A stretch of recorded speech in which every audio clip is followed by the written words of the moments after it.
કઈ રીતે જો વારંવાર લાઇટના શોર્ટ લાગવાથી આવા ગાઉના મૃત્યુ ઘણીવાર બનેલ છે. તો આવું થોડુંક જીએબી કાળજી લેવામાં આવતી નથી. તો આવી કાળજી થોડી જીએબી વાળા લે, લાઇટની થોડી વ્યવસ્થા બધી કરાવે.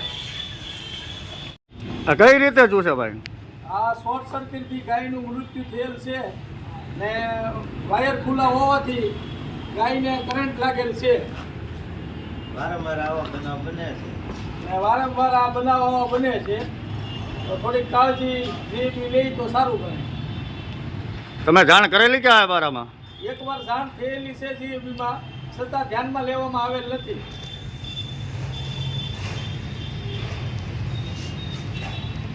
કાલ સવારે અમારે પણ આવી તકલીફ થઈ શકે એની કરતાં પહેલાં જીઈબી વાળાને વિનંતી છે કે અમારું કામ અહીંયા સરખું કરી દે. તમારી શું માંગ છે?